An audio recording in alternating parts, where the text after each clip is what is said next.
ce matin, j'ai un bon message à vous apporter dans la simplicité. Dans 2 Rois, 7e chapitre, c'est la pensée. Commençons au verset 1er. Élisée dit, « Écoutez la parole de l'Éternel. » Et là, ça, c'est un moment de famine, là. La nourriture est rare et il semble que le coût pour en avoir avait augmenté.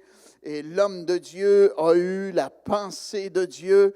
Et là, il prophétise sur qu'est-ce qui va se produire. 2 Rois, 7e chapitre, et le premier verset. Élisée dit, « Écoutez la parole de l'Éternel. Ainsi parle l'Éternel. Demain, à 7 heures, on aura 1 mesure de fleur de farine pour 1 cycle et 2 mesures d'orge pour 1 cycle à la porte de Samarie. » Et là, ça nous dit, l'officier sur la main duquel s'appuyait le roi répondit à l'homme de Dieu.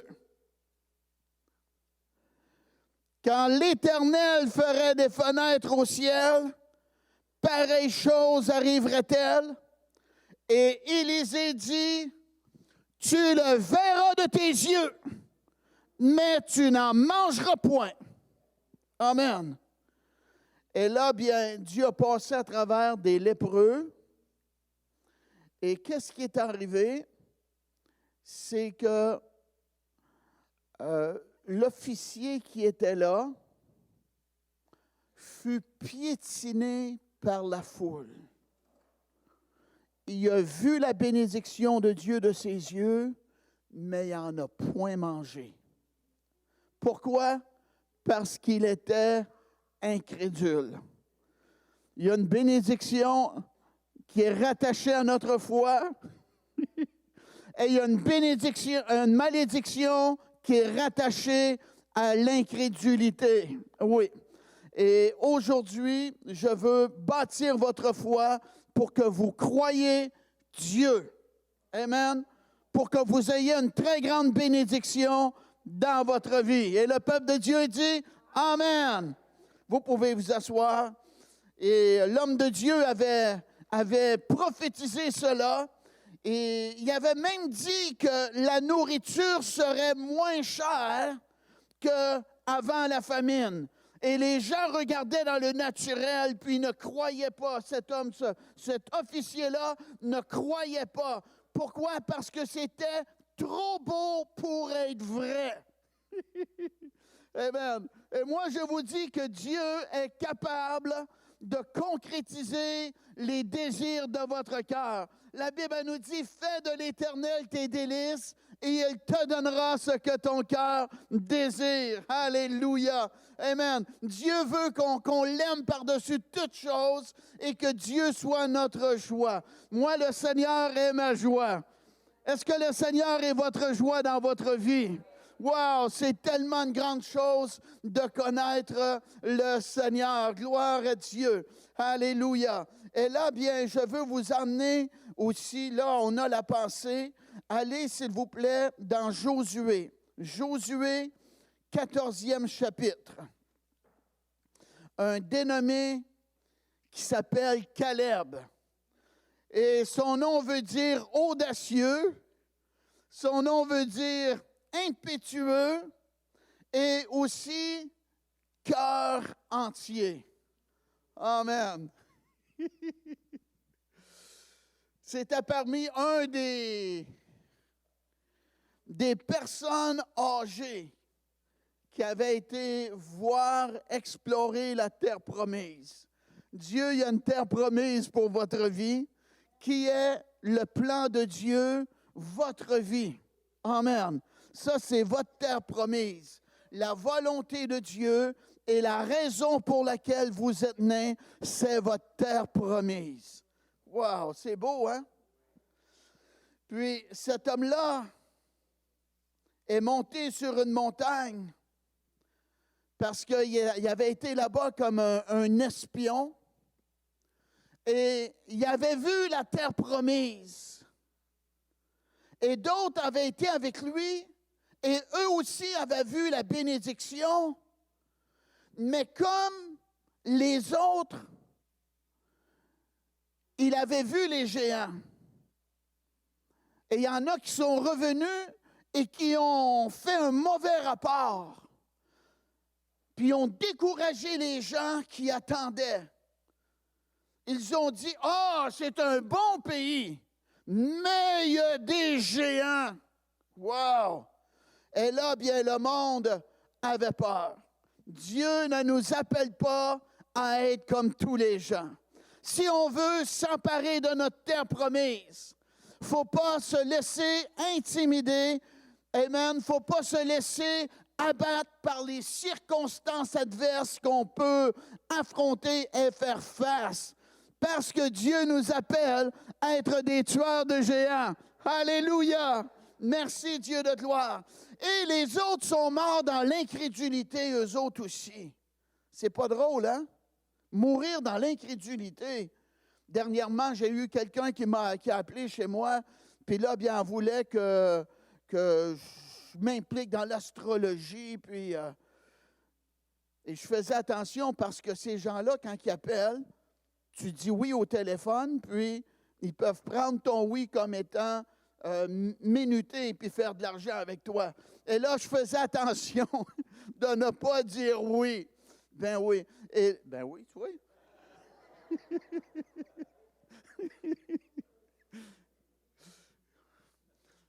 Mais j'ai évangélisé la personne. Et cette personne-là a dit, ben moi, je crois pas. Je ne suis pas une croyante, moi. Et après un bout de temps, mais elle a raccroché le téléphone. Regrettablement, il y a un prix pour notre incrédulité, comme j'ai dit. Le prix pour notre incrédulité, c'est la mort. Wow! Wow! Puis il y en a qui trouvent ça bien, là. Ils se trouvent bons parce qu'ils sont incrédules, ils n'ont pas besoin de Dieu, ils sont forts, ils n'ont pas besoin de béquilles, eux autres, ils ne sont pas du monde faible. Jonathan l'a dit, sans moi, vous ne pouvez rien faire. C'est ça.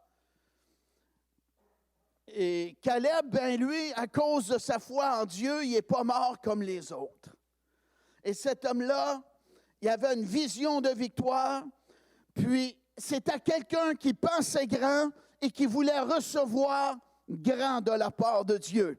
Et aujourd'hui, je veux vous dire que qu'est-ce que vous désirez, qu'est-ce que vous souhaitez, qu'est-ce que, amen, des fois, c'est un grand rêve. Selon la volonté de Dieu, je vous dis que votre heure pour votre victoire, l'heure de votre percée est arrivée pour votre vie. Alléluia!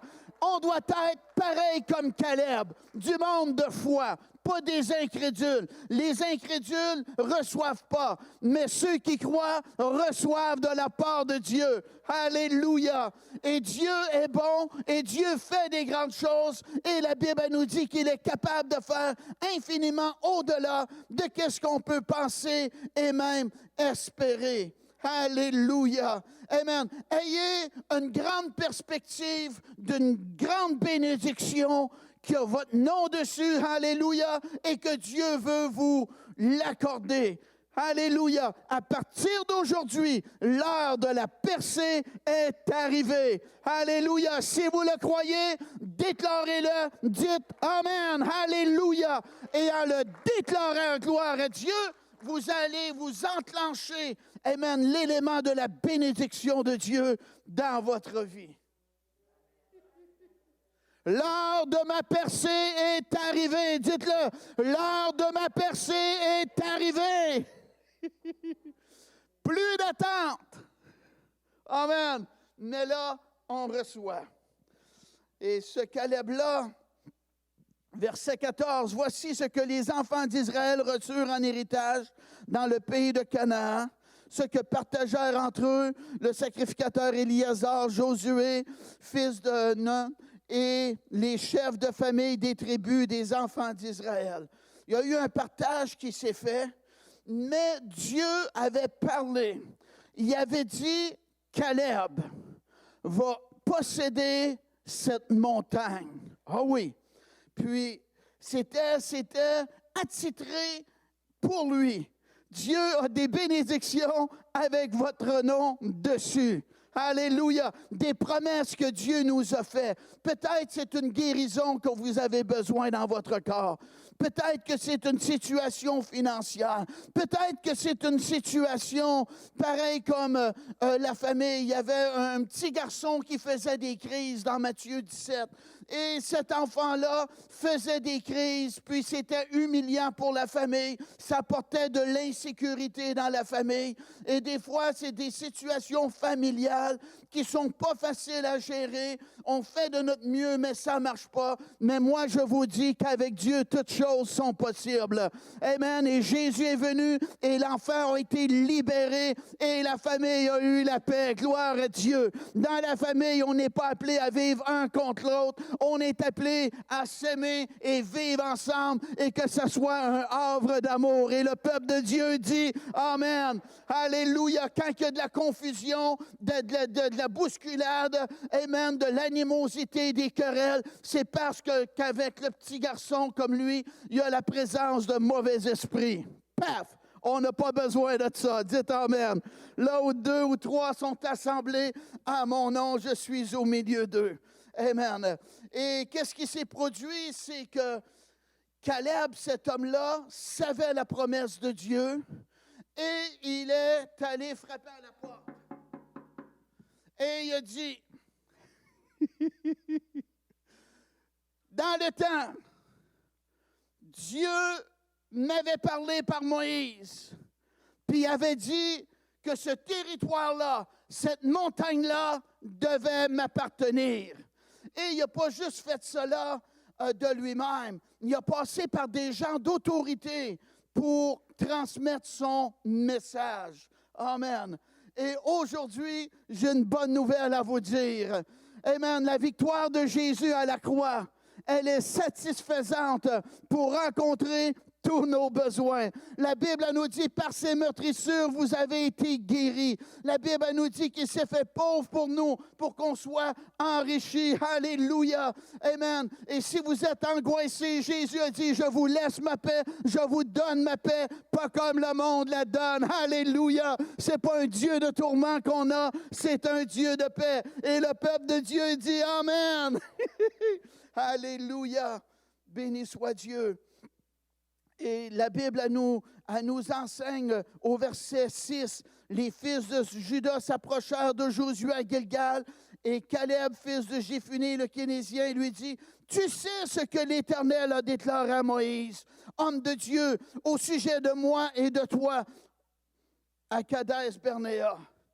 Rappelle-toi, là, j'étais âgé de 40 ans lorsque Moïse, serviteur de l'Éternel, m'envoya de Kadès-Barnéa pour explorer le pays, et je lui fis un rapport avec droiture de cœur. Mes frères qui étaient montés avec moi découragèrent le peuple, mais moi je suivis pleinement la voie de l'Éternel, mon Dieu. » Pareil comme Caleb, il y avait eu une promesse qui avait été faite. Et 45 ans ont passé. Dieu a un temps. Dieu, il y a un moment. On l'a vu un matin. La Bible elle nous dit, demain, à 7 heures, il va y avoir de la farine pour un tel prix. Amen. Alléluia. Je suis heureux de vous dire que le chronos de Dieu, amen, a sonné pour l'heure de votre percée dans votre vie, que le temps d'attente est passé. Vous avez assez attendu. Maintenant, c'est le temps de recevoir votre bénédiction. Et le peuple de Dieu dit Amen. Alléluia. Gloire à Dieu. Et c'est ce que Caleb a fait. Le temps a passé. Mais cet homme-là, à travers son temps d'attente, il a gardé son cœur droit. Il n'était pas un menteur, il n'était pas quelqu'un qui a voulu impressionner les gens. C'était un homme d'intégrité quelqu'un qui a parlé concernant la situation avec un cœur qui est droit. Amen. Et nous, c'est très important, même si on ne comprend pas toutes les situations, tout ce qui se passe, si on peut trouver des fois des choses injustes, la Bible elle nous dit, garde ton cœur plus que toute autre chose. Il faut faire attention qu'on n'ait pas de la colère contre Dieu, qu'on n'ait pas de l'animosité contre Dieu. On n'est pas appelé à tout comprendre. C'est une marche par la foi qu'on fait. Et qu'est-ce qu'on a besoin de faire? C'est de faire attention qu'il n'y ait pas de mauvaise attitude à l'intérieur de nous qui va nous ravir la paix. Amen, qui va nous ravir la joie. Il faut qu'on soit comme Caleb. Beau temps, mauvais temps, on garde confiance en Dieu et on continue à marcher avec Dieu pleinement. Alléluia! Il va y avoir un salaire pour nos œuvres. Je suis heureux de vous dire, il va y avoir un salaire pour nos œuvres. Parce qu'on a gardé un cœur droit, on a aimé Dieu avant toute chose. Dieu se rappelle de cela. Béni soit Dieu. Et la Bible nous dit, et ce jour-là, Moïse jura en disant, le pays que ton pied a foulé sera ton héritage à perpétuité pour toi et pour tes enfants, parce que tu as pleinement suivi la voie de l'Éternel, ton Dieu. Amen. Où que tu as pilé, où que tu as marché dessus, la promesse de Dieu est là. Et elle t'appartient. Merci Dieu. Une vie, une semence. Alléluia. Tout lieu que foulera la plante de votre pied, je vous le donne, dit l'Éternel, votre Dieu. Et ce matin, qu'est-ce que vous avez touché dans le domaine spirituel dans votre vie? Peut-être c'est des dons du Saint-Esprit, peut-être c'est un ministère de guérison, la faveur de Dieu, différentes choses. Qu'est-ce que Dieu vous a béni avec dans le passé, il ne le reprend pas. Alléluia! Tout lieu que foulez la plante de votre pied, je vous le donne. Ça, c'est notre Dieu. Merci Dieu de gloire. Et Caleb, c'est ce qu'il a dit. Rappelle-toi, Moïse m'a dit que j'étais pour obtenir cela. Et là, qu'est-ce qui est arrivé? Josué a béni Caleb.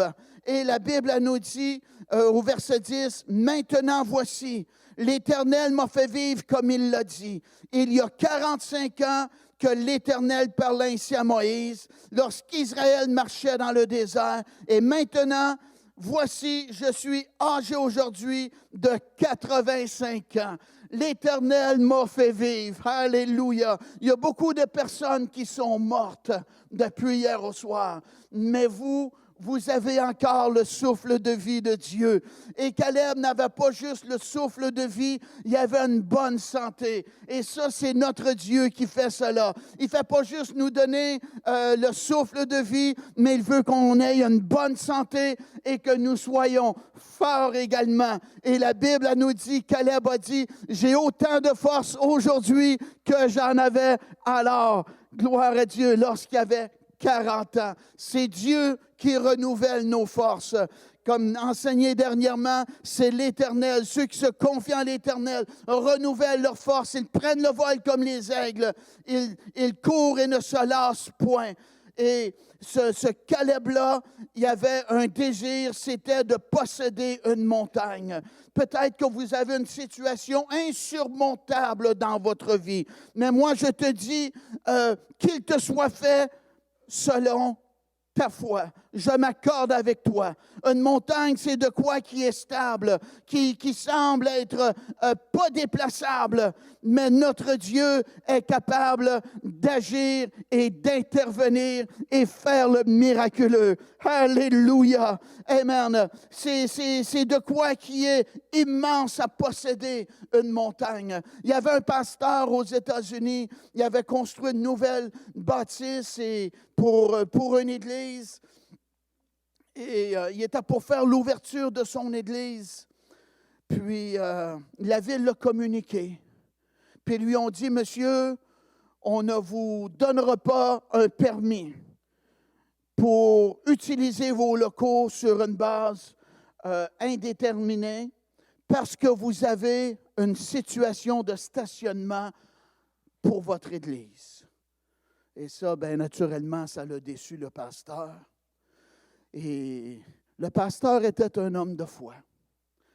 Et il a parlé à sa congrégation. Il a porté le message. Puis, il croyait les paroles de Jésus. Puis, il a invité sa congrégation. Il a dit, mercredi soir, on va aller à la montagne. On va aller à la montagne. On va faire du ministère à la montagne. Et les gens, bien là, sont venus, puis ils sont allés à la montagne.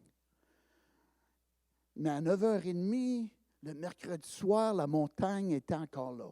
Montagne de terre. Ben oui. Des fois, on va faire des choses et dans le naturel, ça ne bouge pas. On ne le voit pas. Ben oui. Mais pas longtemps après, le téléphone a sonné. Et c'était un monsieur d'une compagnie d'excavation. Puis il parle au pasteur. Puis il dit, nous avons vérifié le sol de votre terrain, de votre nouvelle église, là. Puis on a besoin de la terre qui a ce genre d'ingrédients-là à l'intérieur. Est-ce qu'on pourrait aller chercher la terre sur votre terrain? Alléluia! Ils sont venus, puis ils ont déplacé la montagne de terre et ils ont donné 5 400 $ pour la terre. Alléluia! Notre Dieu déplace encore des montagnes. Si tu crois, tu vas voir la gloire de Dieu. Moi, je suis un homme qui croit. Alléluia! J'accorde ma foi avec la tienne. Alléluia! Tout est possible à celui qui croit. Et le peuple de Dieu dit Amen! Alléluia!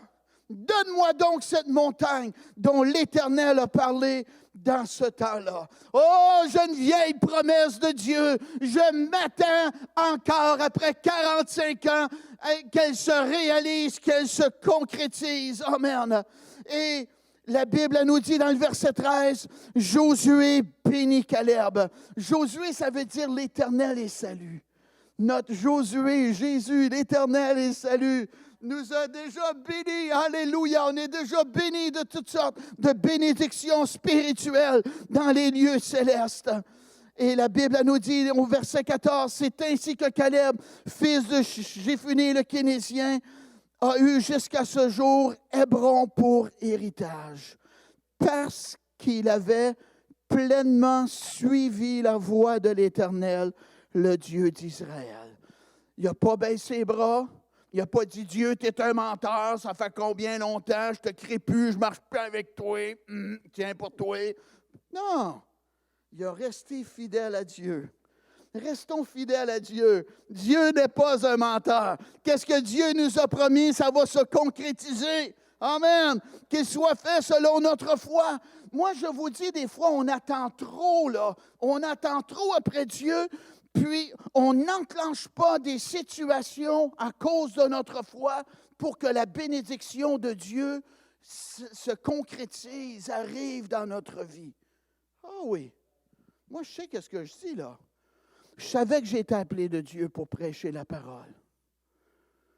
Et j'attendais, et j'attendais, et j'attendais, et j'attendais. Tu peux attendre longtemps. Et 30 ans d'une vie, c'est pas mal d'attendre, ça. Mais ma mère, des fois, j'allais la voir, puis elle me sortait des pensées de sagesse de Dieu. Puis des fois, là, j'avais mon voyage. Je me disais, oh, non, Daniel, fais pas ça, dis pas ça, c'est pas correct, ça, là. Fais pas ça de même. Amen. Et ta femme de pasteur, déjà.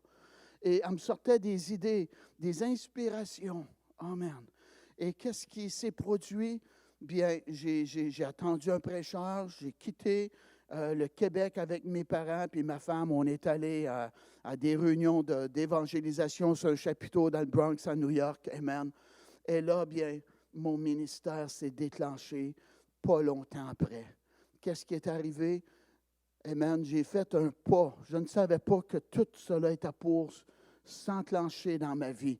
Il faut faire des pas de foi, il faut faire des choses. Il faut y aller avec des désirs qu'on a à l'intérieur de nous. La Bible a dit, c'est Dieu qui produit en nous le vouloir et le faire. Donc, quand on enclenche, on dit, moi, je veux faire cela, moi, je veux voir cela, je veux expérimenter cela. Et on commence à faire des pas de foi et on croit Dieu. les portes vont s'ouvrir, sa volonté va s'exécuter.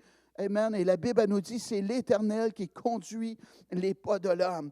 Et Caleb a demandé à Josué, donne-moi donc cette montagne. Qu'est-ce que vous aimeriez que Dieu vous donne là? Je vous le dis, moi, apportez cela, ça s'appelle au trône de la grâce. Apportez cela au trône de la grâce. Et j'espère que c'est de quoi de grand là. 4 éléments qui provoquent un miracle. Penser grand, croire grand, décréter grand, agir grand. Alléluia! Et on reçoit grand. Pas rien de petit.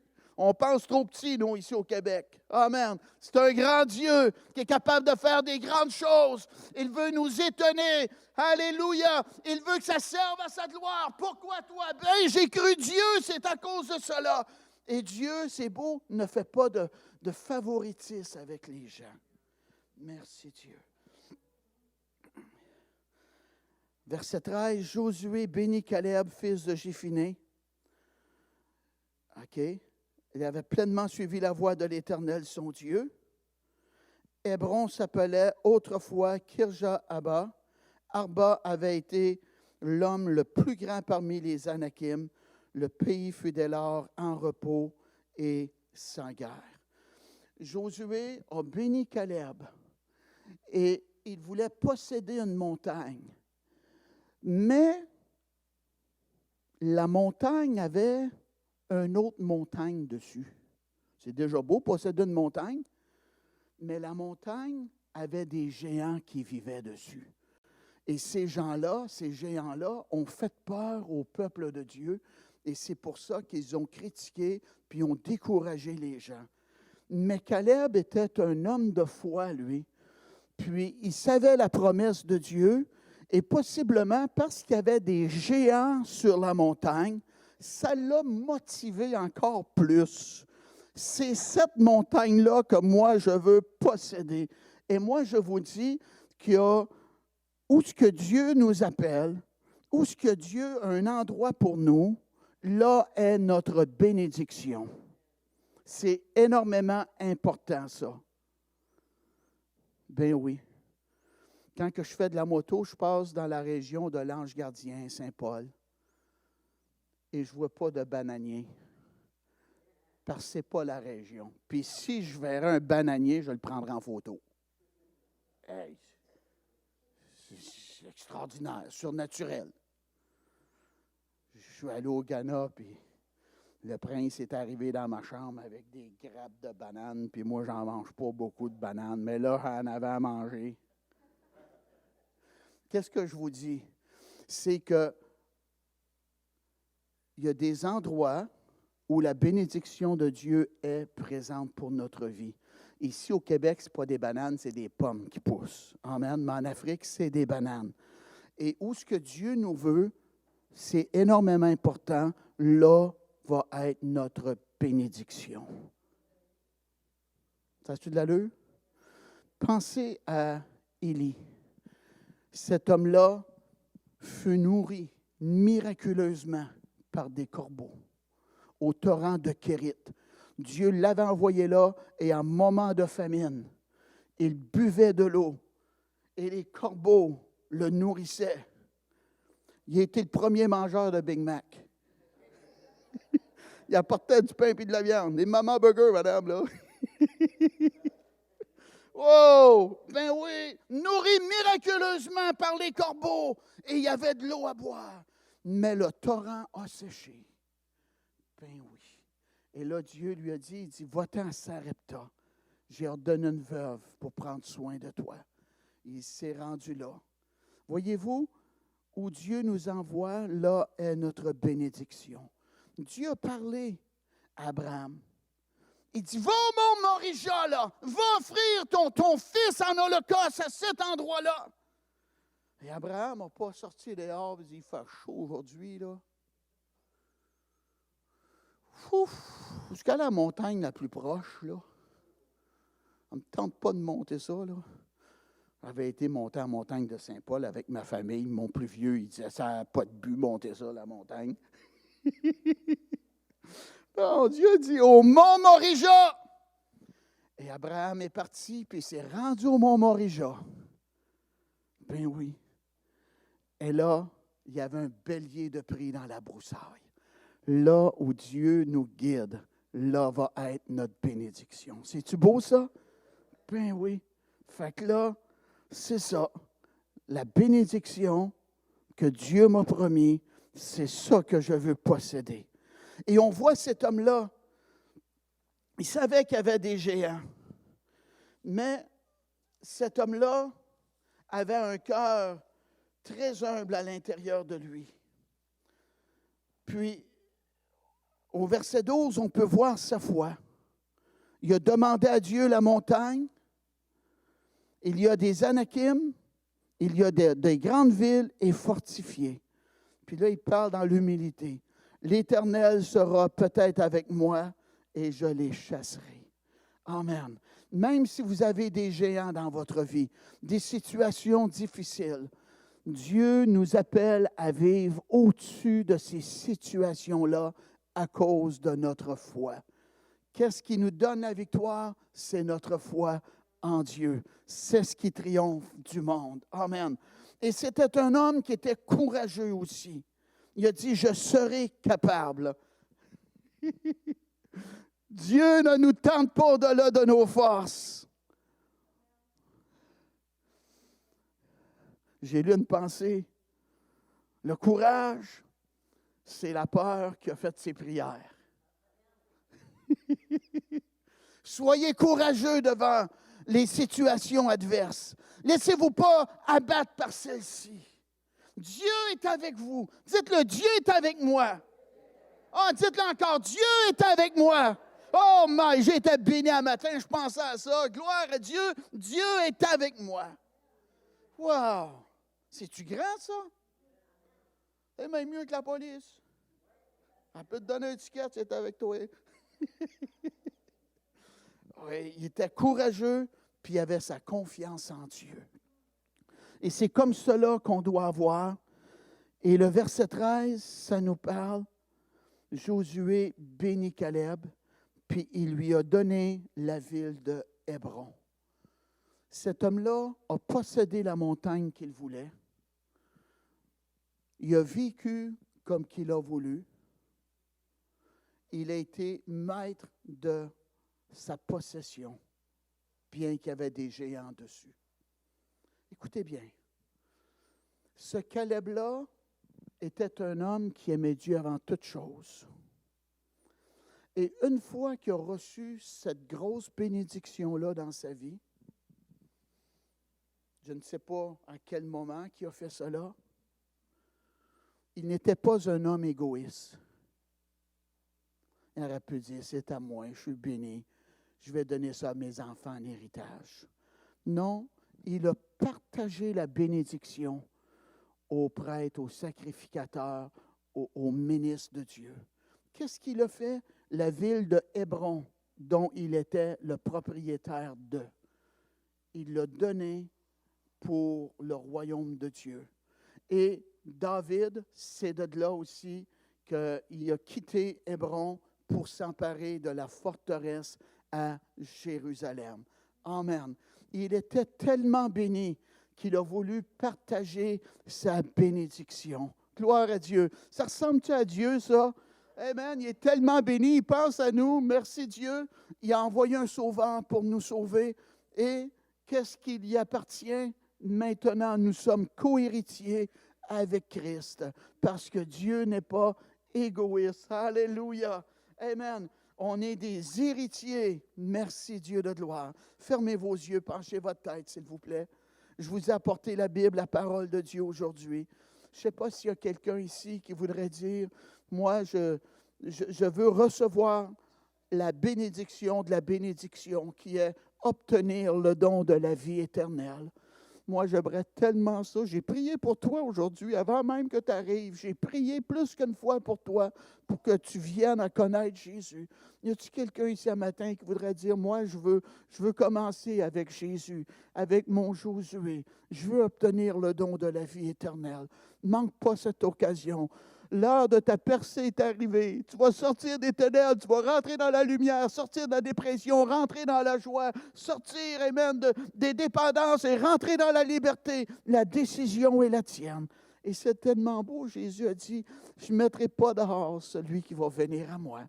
Y a-t-il quelqu'un ici un matin qui veut venir à Jésus? C'est la dernière fois que je vous l'offre, là, ce matin. J'aimerais prier avec toi. Il semble que vous avez tous le don de la vie éternelle. Mes félicitations. Levez-vous, s'il vous plaît.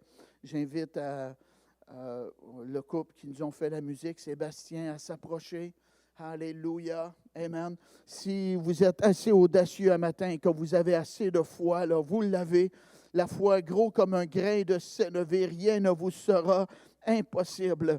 J'aimerais m'accorder avec vous. Si deux d'entre vous s'accordent pour demander une chose quelconque, elle leur sera accordée. Peu importe si c'est une maladie que vous avez dans votre corps, une situation familiale, une situation financière, une situation au travail, notre Dieu est assis sur le trône de la grâce et il est au-dessus de tout cela. Et nous avons la foi pour aller chercher votre bénédiction et qu'elle se concrétise dans votre vie. Sortez de votre place maintenant, avancez ici en avant.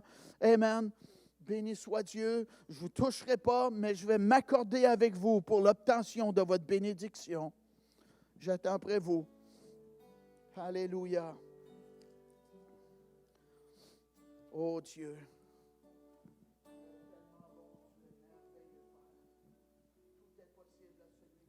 Nous dit la parole. Alléluia. Merci au Dieu pour Élisabeth, au nom de Jésus. Je m'accorde avec elle, ô Dieu, pour obtenir ta faveur, ta promesse, ta bénédiction dans sa vie. Merci, Père, pour la percée. L'heure de la percée est arrivée dans sa vie. Merci pour les changements qu'elle va connaître. Au nom de Jésus, reçois-le.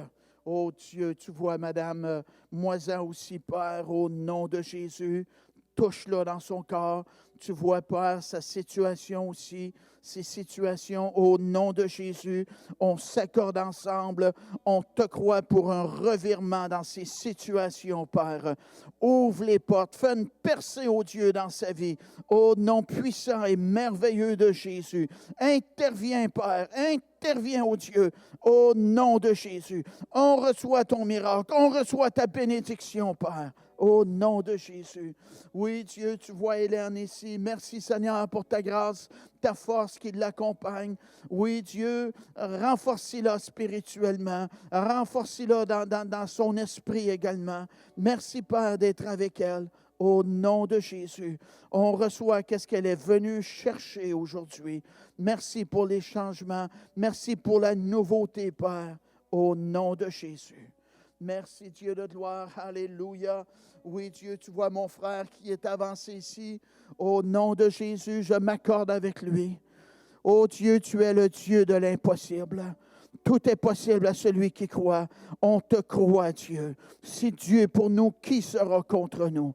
On te croit, Dieu de gloire. Merci pour les changements. Merci pour la porte qui va s'ouvrir, oh Dieu.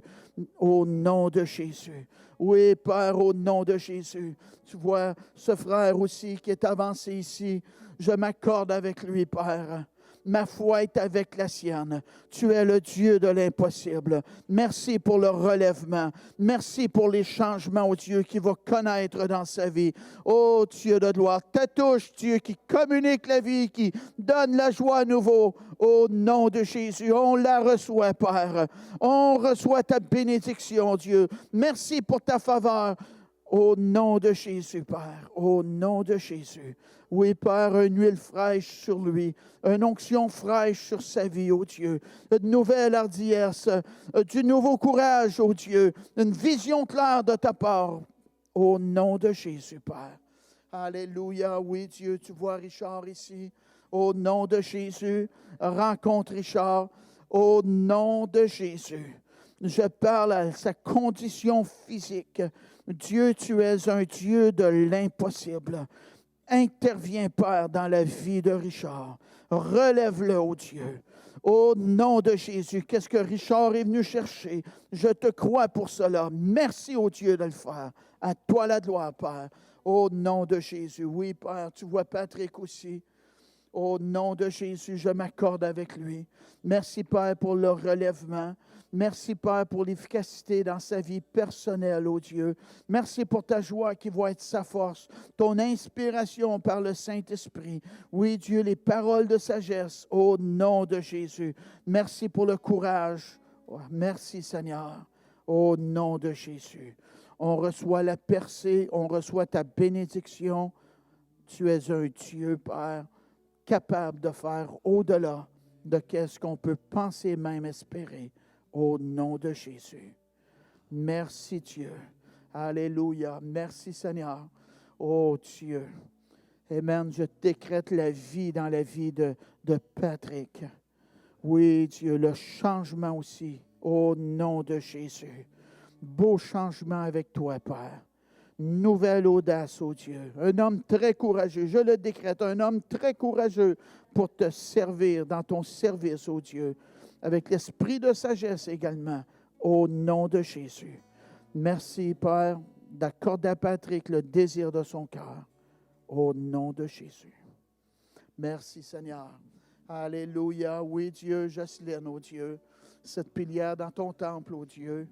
Merci d'avoir ta main sur sa vie. Merci de l'avoir protégée. Merci d'être avec elle, ô Dieu, de la fortifier spirituellement. Au nom de Jésus, Père, je m'accorde avec elle le désir de son cœur, ô Dieu. Peut-être c'est de voir sa fille venir à Jésus, la petite fille également, quoi que ce soit, Père, au nom de Jésus.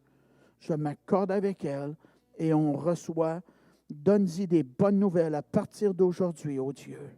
Au nom de Jésus. Merci, Dieu de gloire. Alléluia, Père, au nom de Jésus. Merci pour cette belle semaine qu'on va avoir. Merci d'être avec nous, Dieu. Des temps de rafraîchissement qu'on va vivre. Oui, Père, l'esprit du réveil qui va se manifester parmi nous. Merci, ô Dieu, pour les nombreuses personnes qui vont venir à connaître Jésus et à la rencontrer et les vies qui vont être changées. Au nom de Jésus, levez vos mains. On va donner la gloire à Dieu. Chantez-le. Alléluia, s'il vous plaît.